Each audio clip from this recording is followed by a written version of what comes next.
As a young girl growing up in the bustling streets of West Africa's biggest and oldest city, I never thought that life would take me down the path on which I now find myself.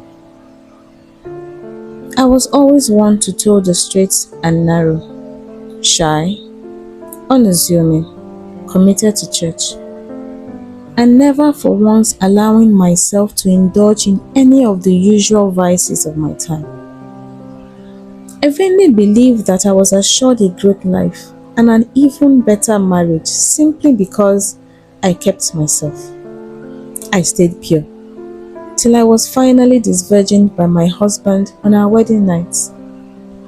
However, 11 years after one of the happiest days of my life, I stand in shreds, holding on to a life that feels totally different from what I ever imagined. My name is Amaka, and this is my story. After I got married, I expected God to reward my chastity with an immediate pregnancy. However, 1 year turned to two, two to three, and three to four. 4 full years during which I had prayed, wept, and turned to traditional herbal remedies with the hope that I would prove fruitful as a result of taking them. Through these years, fear had grown deep in my heart, and I now watched my once doting husband with fearful and suspicious eyes.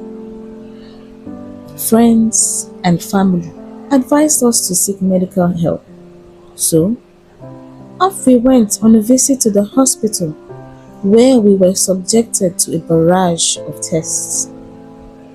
Finally, the results were in, and I was diagnosed with a condition called endometriosis, which simply means that the tissues meant to be found only in the womb were found occurring in places outside the uterus. In my case, these tissues were present in my fallopian tubes, blocking these very important passageways and keeping sperm cells from ever reaching the desired destination. Hence, literally blocking my chances at having children naturally. Oh, I was heartbroken.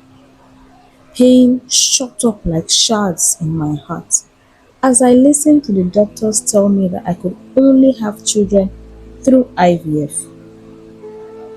I felt like I had failed in the one thing that women do so easily. But you see, I am a stubborn woman. I was determined to seek for other opinions. My mind was made up.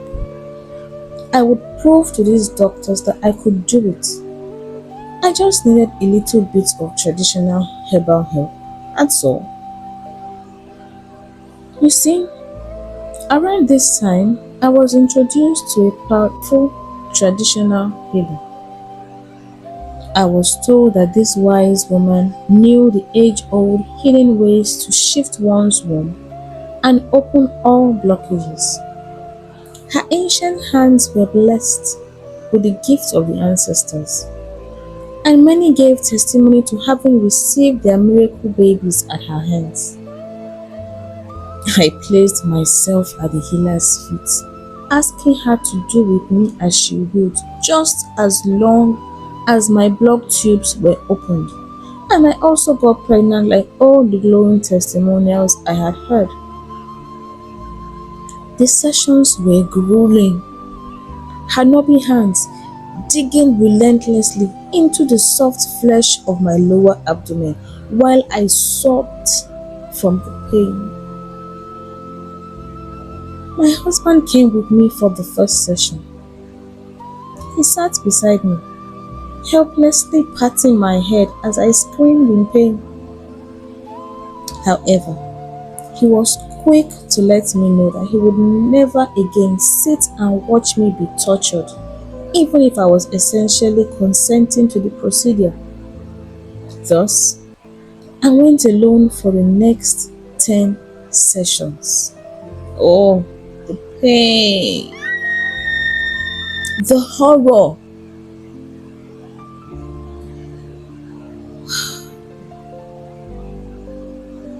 Still, scans and tests showed that the blockages were still fully intact.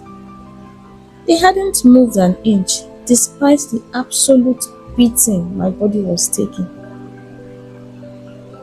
I raised my concerns with the aged healer, and she informed me that it was time to move on to the final phase of my treatment. I was given a herb to insert vaginally, and at this point, I had my trust deeply rooted in desperation. So I took the herb and I used it exactly as I had been told to. It was at this point that I became the biblical woman with the issue of blood. I bled so heavily that I was unable to walk or sit. The ancient healer had told me to expect the bleeding. She had explained that the blood was the dissolved blockages leaving my body. Oh, I badly wanted to believe her, but I could feel my body giving out. I could barely muster up enough strength to speak as I lay on the blood-soaked mattress. I did not even know when I was rushed to the hospital. My husband swears that I passed out, but to me, it felt like a long, hazy dream. I had to be transfused because I had lost so much blood, and the doctors scrambled to save my life. I had now been married for 6 years. Still, no pregnancy. Still, no baby. So I and my husband decided to follow the doctor's initial advice: IVF. You see, before the process of in vitro fertilization can be started, some things have to be assessed. 1. The sperm quality. 2. The egg quality. 3. The womb situation to see if it is fit to carry a pregnancy to term. On examination, the doctors could not find the cervix in my body. The speculum with which I was being examined could not even pass through. You see, that was when I remembered to tell the doctors that I had not seen my period for about 6 months. An occurrence which initially signaled some hope for me. However, things were just about to turn even more dire. I was sent for an ultrasound scan. The scan showed that I had indeed been having my periods. The blood for the past 6 months were simply contained in my uterus, sloshing around in there with no viable outlet from which to make its exit.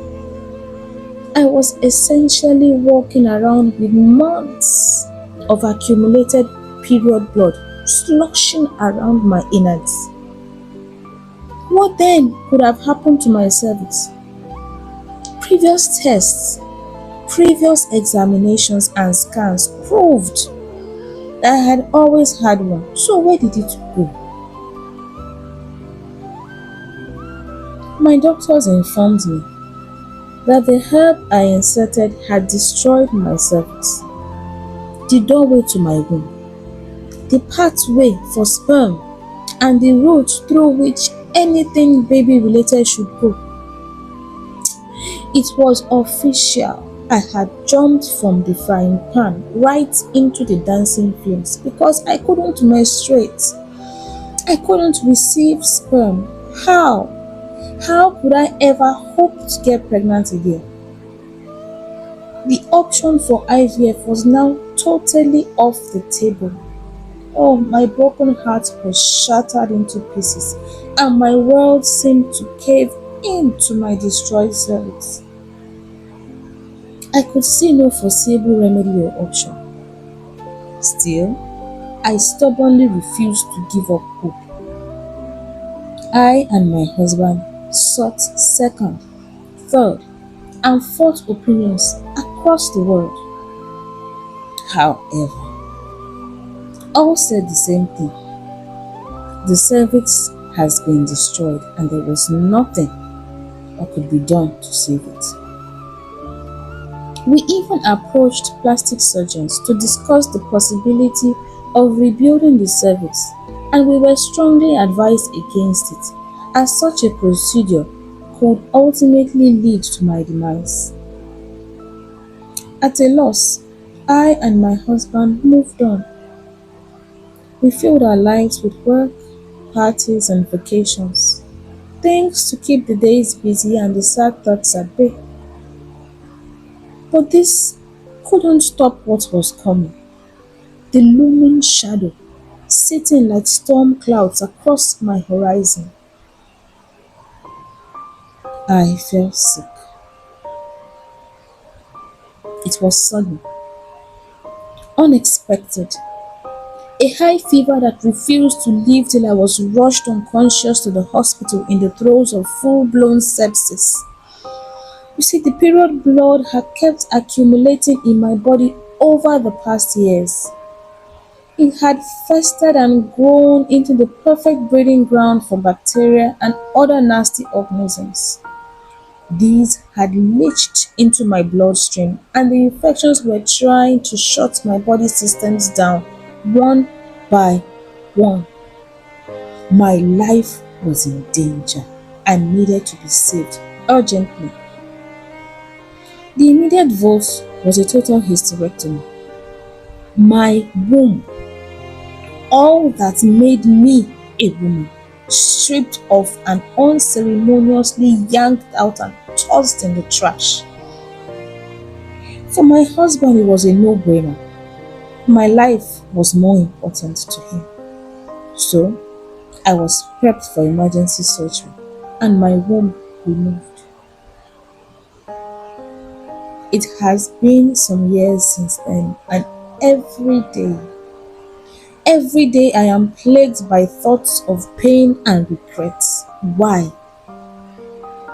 Why didn't we listen to the doctors and do IVF when it was initially suggested over 6 years ago? Why did I put my life in the hands of a quack doctor for some bogus healing? Why did I willingly insert a foreign object up my vagina and into my cervix? If only I had known.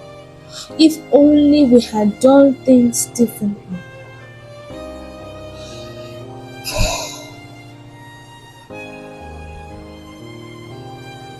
Now, we are slowly pursuing our last remaining option, surrogacy. This time, all the steps are being taken while being monitored closely by our doctors and lawyers. I have learnt hard lessons in a very hard. I have tasted the heat of the pan and been burnt to a crisp by the merciless fire. My name is Amaka, and this is my infertility story. Hello, everyone. I hope you have enjoyed this episode. It's the reason for this is for you guys to learn from people's stories, their mistakes, their ups and downs, and to empower you to make the right decision. Don't forget, you are not alone in this journey. Infertility is a journey, but it has a destination. Don't lose focus on the destination. The destination is having your babies, so do not lose focus. Most importantly, make sure your mental health is key. I believe today's episode has worked well for you. Learn from it and please share, subscribe, and next week, catch you for another episode. I remain Dr. Global. Thank you.